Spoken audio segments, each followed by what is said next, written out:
Pemburu dua alam, Mikail. Film diawali di sebuah rumah ustadz yang sedang berbicara dengan seorang anak bernama Arif. Arif hendak pergi bersama dengan temannya, lalu ustadz mengingatkan untuk segera bergegas karena sudah hampir maghrib. Ketika langit mulai gelap, Arif terlihat sedang bergegas pulang sendirian. Di tengah jalan, tiba-tiba ada suara wanita yang memanggil namanya. Karena takut, Arif mempercepat jalannya sambil membaca-baca mantra atau doa agar ia dilindungi. Tapi tiba-tiba suara wanita itu mendekat sampai akhirnya menampakkan diri dan menyerang Arif. Di tempat lain di sebuah pesta pernikahan yang sedang berlangsung dengan meriah, nampak orang-orang di sana sedang menikmati suasana bahagia tersebut. Tapi tiba-tiba muncullah seseorang datang ke pesta itu dan langsung menyerang semua orang yang di sana, termasuk dengan sepasang pengantinnya hingga tak ada yang tersisa. Kemudian para korban dikumpulkan di satu tempat oleh pelaku yang tak lain tak bukan adalah Arif yang kelihatannya seperti bukan dirinya. Anehnya setelah Arif tersadar, ia sangat kaget melihat apa yang terjadi di sekitarnya dan dirinya yang sudah berlumuran dengan darah. Lalu scene beralih pada tokoh utama kita yang bernama Mikail. Terlihat dia sedang menggali sebuah kuburan seorang wanita. Mikail sedang mengambil beberapa susuk yang tertanam di wajah wanita itu. Setelah berhasil mengumpulkan semuanya, wajah wanita itu pun nampak mulai berubah. Saat Mikail ingin membakar susuknya, sosok dari kubur itu keluar dan menyerangnya hingga mereka pun berkelahi. Sampai akhirnya jin kubur itu pun dapat dikalahkan oleh Mikail. Lalu Mikail ditelepon oleh atasannya yang memberitahu bahwa ada kasus baru yang lebih penting dan perlu ditangani segera. Semakin hari kasus pembunuhan ini terus berlanjut. Mikail bingung apa penyebabnya. Tapi untuk kasus ini Mikail tidak boleh bekerja sendirian. Dia harus bersama seseorang untuk mencari tahu penyebab kematian orang-orang sebanyak 25 korban meninggal di desa Kuala Gerbang. Setibanya di sana, Mikail bertemu dengan Sersan Kok. Dia menceritakan tentang apa yang sebenarnya terjadi di pesta pernikahan itu. Entah apa yang dipikirkan Mikail sampai dia menemukan simbol mantra kuno yang artinya itu adalah mantra pemanggil setan.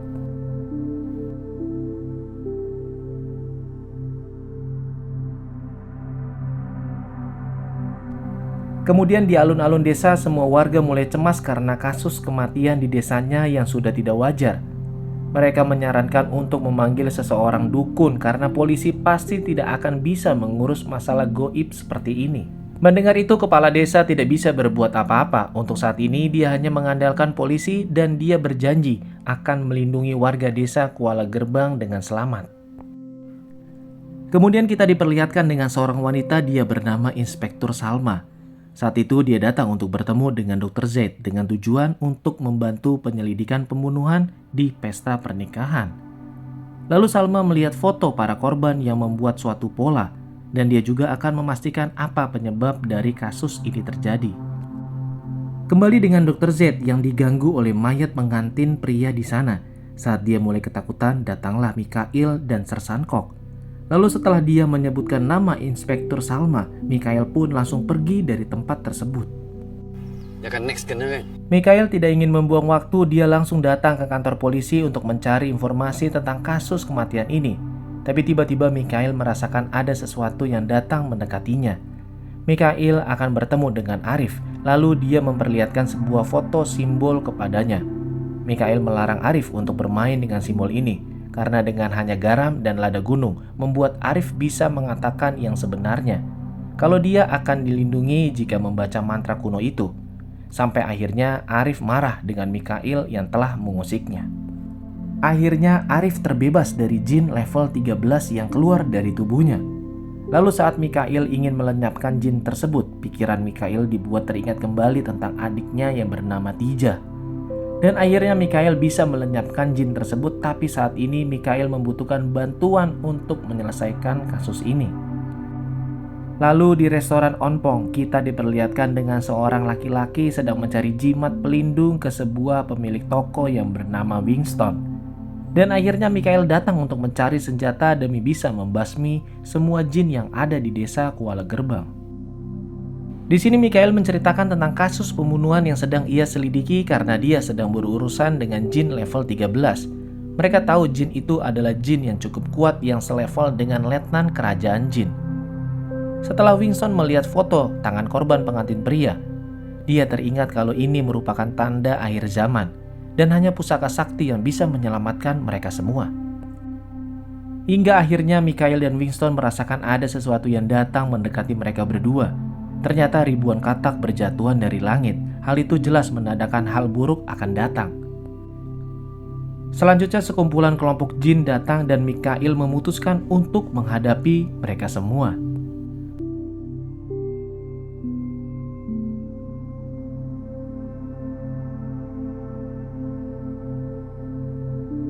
Pertarungan masih terus berlanjut. Mikhail mencoba untuk menyetrum kelompok jin tersebut hingga musnah seketika.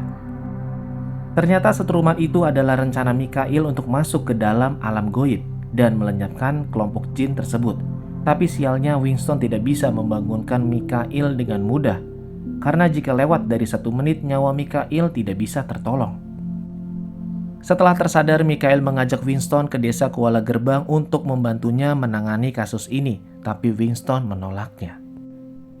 Pada pagi harinya di sebuah motel, Mikhail bermimpi sangat aneh. Dia melihat adiknya kerasukan jin dan sebuah pusaka sakti yang dia sendiri tidak tahu lokasinya di mana. Dengan panik, Sersan Kok membangunkan Mikhail karena sedang terjadi kasus darurat di sebuah kedai. Setibanya di sana, langit berubah menjadi gelap. Di dalam kedai, beberapa korban sudah tergeletak, sedangkan Paman Wong langsung menyerang Mikhail dengan membabi buta. Mikhail dalam masalah karena dia tidak membawa senjatanya, tapi secara tiba-tiba Winston datang untuk menolongnya. Setelah itu mereka berdua akan mencari siapa pelindung dari jin level 13 tersebut. Singkat waktu, kejadian itu membuat masyarakat menjadi tambah resah. Desa mereka benar-benar sedang mengalami peristiwa yang aneh. Hal itu mereka menduga semenjak pembangunan proyek baru di desanya. Mereka juga tidak mempercayai apa yang dikatakan Mikhail tentang kaitannya dengan kerajaan jin akan menguasai dunia ini. Rencana pertama Mikhail adalah mencari 7 pelindung yang dia sendiri belum tahu ada di mana. Tapi tiba-tiba Mikhail mendengar suara di atas sana yang ternyata itu adalah Salma. Dia menemukan sebuah peta, namun Mikhail datang dan langsung bertarung dengannya. Hal itu membuat peta tersebut terbelah menjadi 2.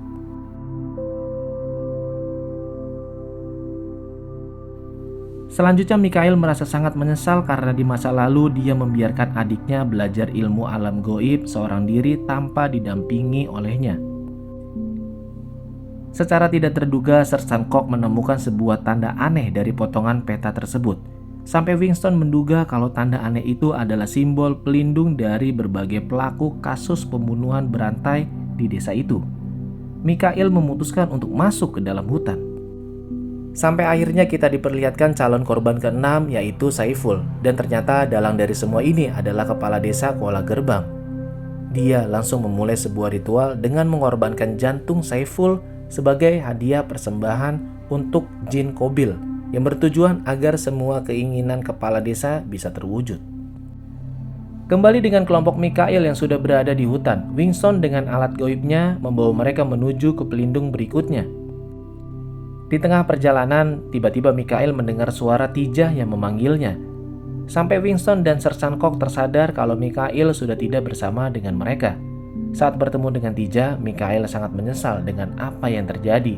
Dia tidak bisa melindungi adiknya dan mereka malah mengambilnya. Kemudian Mikhail bertarung dengan adiknya sendiri demi bisa menyadarkannya. Lalu Winston dan Sersan Kok sudah tiba di lokasi pelindung ke-6. Mikhail tidak ingin melukai adiknya, tapi saat ini Sersan Kok butuh bantuan secepatnya. Tapi secara mengejutkan Salma datang dan berusaha menolongnya. Kemampuan jin Saiful ini bukanlah tandingan mereka, karena jin ini akan ditaklukkan oleh Mikhail seorang diri. Lalu Mikhail melihat sesuatu yang sama dengan gambaran mimpinya sebelumnya. Dia menyentuh benda tersebut dan Winston yang mencoba untuk membantu Mikhail pun malah melihat kisah di masa lalu. Saat manusia berperang dengan jin, manusia membuat 7 pusaka yang disatukan untuk membunuh Raja Jin dan membuatnya dipenjara di alam gaib sampai saat ini. hingga akhirnya mereka mendapatkan pusaka sakti tersebut.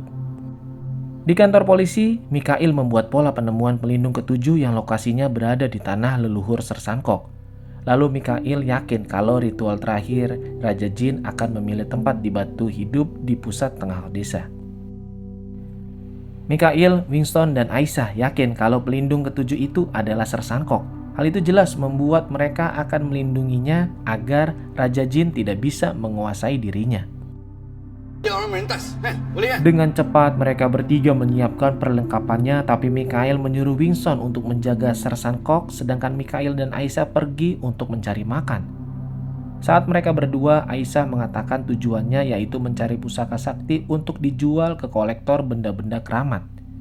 Aisyah juga tahu bahwa Mikhail sedang mencari adiknya yang hilang di alam goib.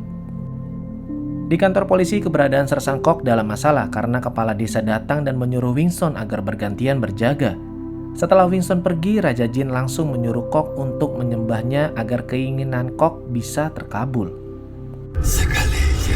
Kelompok Mikhail benar-benar dalam situasi bahaya, sebab Raja Jin sudah menguasai Sersankok dan mereka sekarang harus bertarung dengan kelompok jin yang berada di dekatnya. Sersankok sudah mengumpulkan semua warga untuk menjadi korban terakhir ritual kepala desa, sedangkan kepala desa sudah berada di batu hidup untuk memulai ritual terakhirnya. Ritual sudah dimulai, sedangkan Mikhail masih harus bertarung dengan jin level 13. Lalu Aisyah memberikan pusaka sakti kepada Mikhail dan Sersankok sendiri, berniat untuk mengorbankan dirinya dan warga desa demi impiannya bisa terkabul. Tapi Winston datang tepat waktu dan menolongnya. Setibanya di sana, Mikhail dan Aisyah langsung bertarung melawan Jin Saiful dan Tija.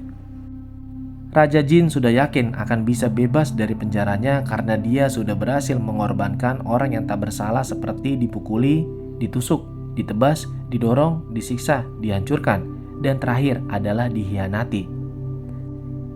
Di sini Raja Jin terus mencoba mempengaruhi pikiran Mikhail dengan mengungkit kesalahan di masa lalunya. Raja Jin meminta Mikhail untuk menyembahnya agar semua masalah ini bisa berakhir. Akhirnya Tija sudah tersadar dan langsung menyadarkan Mikhail yang sudah terpengaruh oleh Raja Jin. Tapi Tija yang mencoba untuk membatalkan ritual itu, dirinya malah menjadi korban ritual terakhirnya. Melihat semua itu membuat Mikhail sangat marah dan membunuh Jin Saiful dan kepala desa dengan pusaka sakti. Tapi ternyata korban ritual terakhir itu adalah kepala desa, dan ternyata pelindung ketujuh itu adalah Mikhail, sehingga Raja Jin pun terbebas dari penjara alam goib. Akhirnya Pangeran Raja Jin Torsim terbebas dan Mikhail siap melawannya dengan pusaka sakti yang ia miliki. Mikhail bersusah payah melawannya karena Raja Jin ini benar-benar kuat seperti apa yang ia bayangkan. Sampai akhirnya Tija membantu Mikhail untuk memenjarakan Raja Jin kembali ke alam gaib. Dan Mikhail harus merelakan Tija yang kembali masuk ke dalam alam gaib tersebut. Di akhir film, kelompok Mikhail berhasil untuk menyelesaikan masalah di desa ini. Tapi perjalanan mereka harus dilanjutkan kembali demi membantu Mikhail mencari adiknya kembali. Dan film pun bersambung.